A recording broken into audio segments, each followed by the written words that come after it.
Yeah, you guessed it. She's back out of the shed. She's back, baby! She's back! Brody couldn't kill it.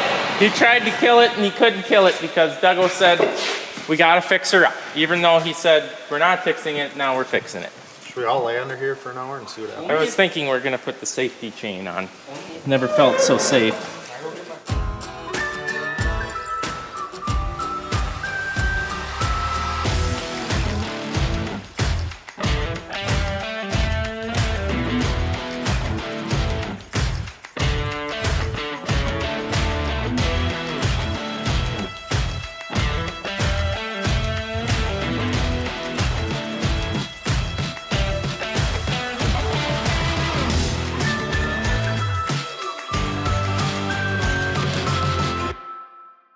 So, since the blades are off, boys, you think we should do some sharpening? It looks about as round as it gets. If you really want to. I think I pulled something. I was lifting something the other day and a little ball just came out right here and I had to push back in. It was my lower intestine. Wow. So, we got a new gearbox. Titan Machinery is a dealer for woods. I can't remember what the exact dollar amount was, but it was $160 or something for shipping. And the gearbox, I think, was like $1,500. So, we've reinvested in the gearbox what the whole machine is worth. You didn't want to clean this when it was out? I was sitting here thinking, man, now we got to clean the floor. You know, I thought of that too. I did not expect wrapping. You know what's going to happen too? What's going to happen, Brody? We're going to be lifting this on and we're going to step in that now. Oh no. It's not your, what do you wear? Your on clouds? I don't have on clouds. Your big tennis shoes, your dad's shoes that you wear all the time? Yeah, them are on clouds. Keep your feet. They look like New Balance. They look like Skechers with like 4-inch heels on them. I thought about getting some Skechers soon. The light up ones? Yeah. Should get the kids some light up ones. Yeah. Hold on. Okay. Don't scratch my sunglasses. It's gotta be spin. turned. Keep turning. Yeah, close. A little more. Yeah. The gearbox is spinning. If you drop that blade on me, I will not be happy. Down on the left side, rotate counterclockwise. The gearbox. The gearbox is spinning. Okay, can you handle the whole thing if I hold the gearbox?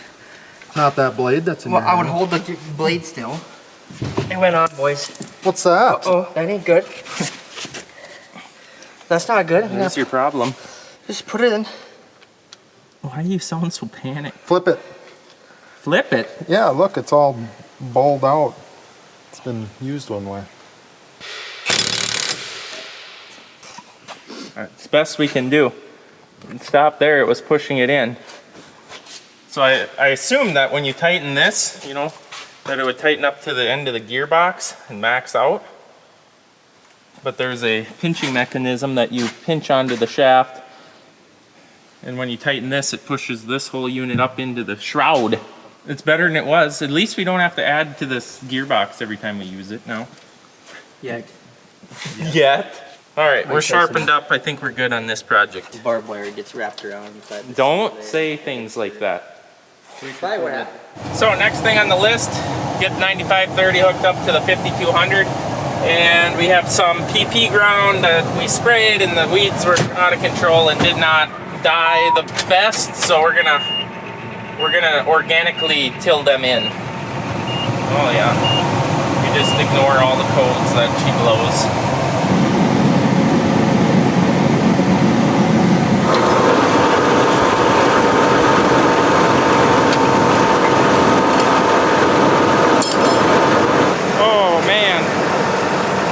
Fresh out of rags, Brody. You got any?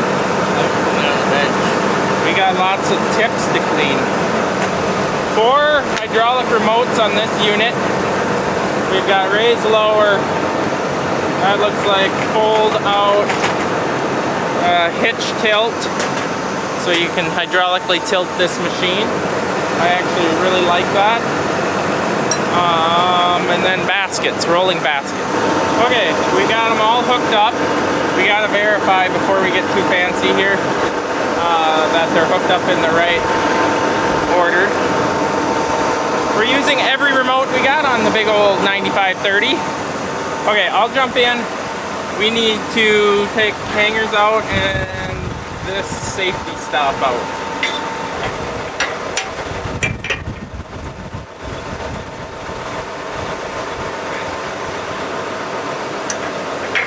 Okay, we've got it hooked up. 3 out of the 4 remotes were backwards, so we got that all figured out. Now we need to set hydraulic speeds. I'm not sure, this might not be getting unhooked again, I don't know. So I'm going to set up all the hydraulics speed to for this machine and for each remote and function, just in case it don't get unhooked again. That seems so slow, but I don't want it to bang.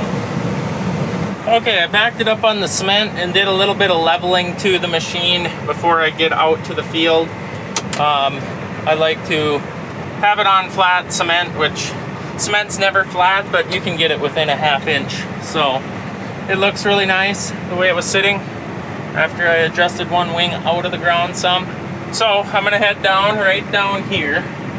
There's a little bit of acreage that was underwater all spring that needs to be tilled. Well, it's happening. As you can see, it's really weedy.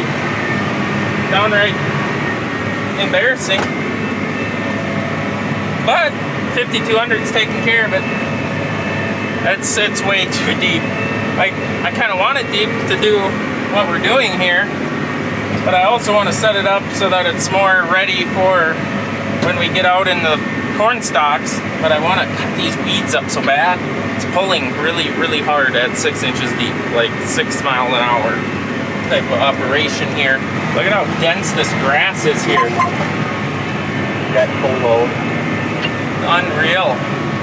Just like that, it's gone. We took it out an inch, and then we found that Chris has been doing what Chris does. Graffiti. He signed it when he was at the farm show. We found it, Chris. We found it. Otherwise, it's still extremely wet. Unreal, actually, how wet this is. We don't need any more rain till next spring. It's ridiculous. It truly is. Unbelievable. The subsoil moisture has been replenished for multiple more years, I would say. Yeah, and the PP acres only add to the problem of the too much water problems, so. Yeah. Here goes the last patch on this little area. I have more to do. Just gotta go down this ditch bank and get back there, but this looks a lot better. I'm sure you can agree.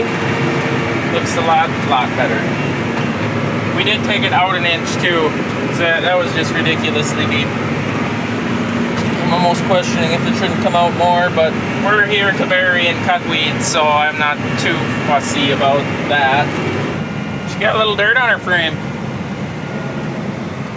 Okay, I'm just gonna take the ditch bank because the wheels are all muddy and I don't want to go on the driveway to access this end of the field. Same issue here, that when this ditch here gets really full of water, really any time of the year, but when it gets really full of water, it actually backs up in our tile lines and irrigates the field.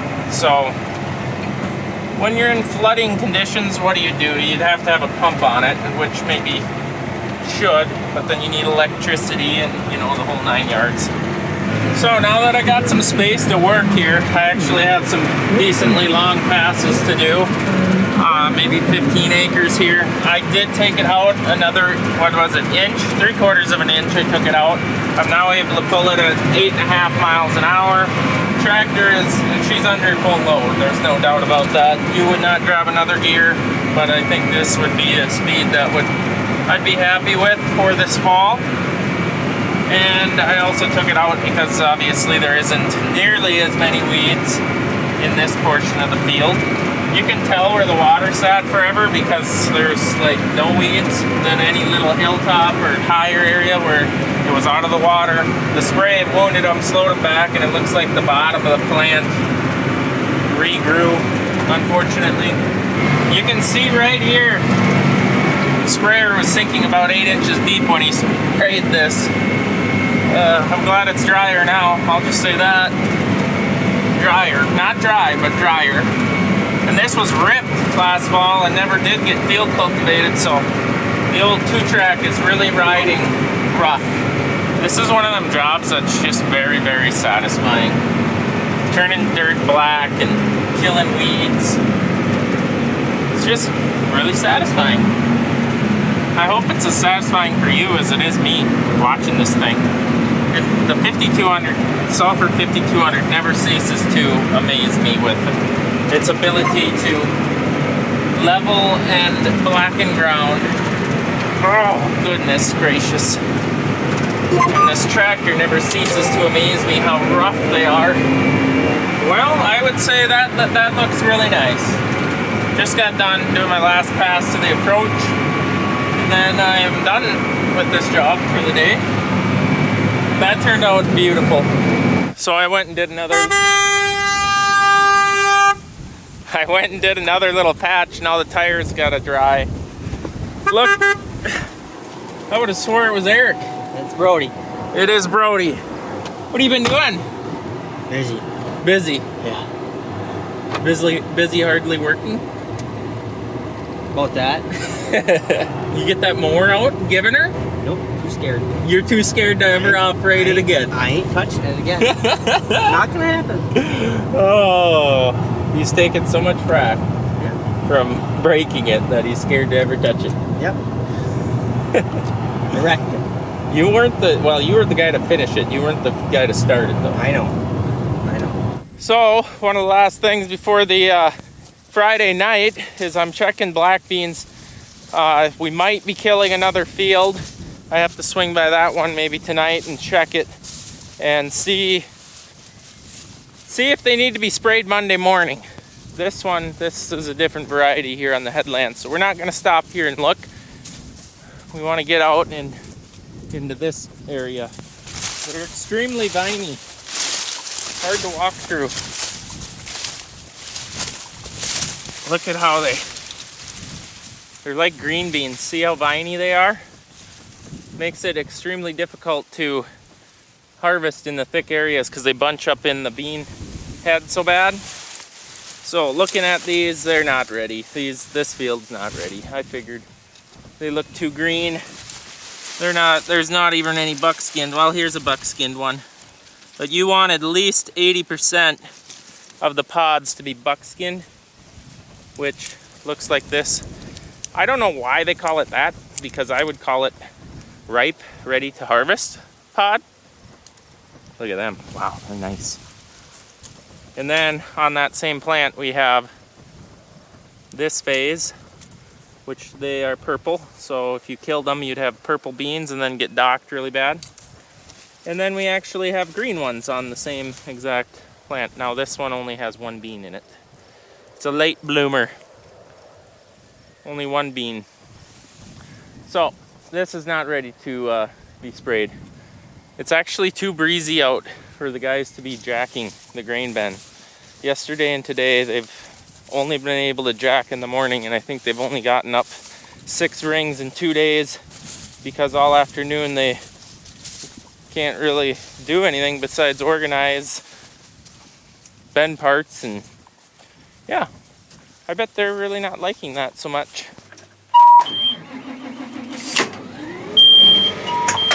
Morning. We're going to kill some. It's a beautiful, beautiful, cool, humid morning, which is perfect what we want for desiccating. So Dad went and looked at that field last night that way and said it's time to kill him. So we're gonna kill him, me and Jordan today. It's bow opener in Minnesota, so Eric's he's sitting in a tree somewhere, I'm sure. And Brody's daughter's birthday, so it's me and Jordan. It really is quite a beautiful morning. Nice sunrise. I wish I enjoyed getting up in the morning more, because it is really the most beautiful time of the day. And you feel like you get so much done. I just really like to hit snooze. I see the sprayer guy got close enough. Yeah. Little far away. I'm the new guy. What is going on with this? She's gonna die. She's gonna die. What is wrong with you now? Brody said he had this issue where she made some horrible sounds, blew a bunch of codes. I just hope I can finish this field. It was missing really, really bad there. Please. Well, that's always good when it's flashing alarms. Okay, power cycle, master disconnect off. It will actually stay running now. We'll see how long this goes for. It's a really irritating issue, I'm not gonna lie. So, just looking at this field versus the last one that we sprayed, these are way farther along or are dying more like they're supposed to, more naturally. A lot more dead vines or dead branches, a lot less leaves. This is what the whole field looked like.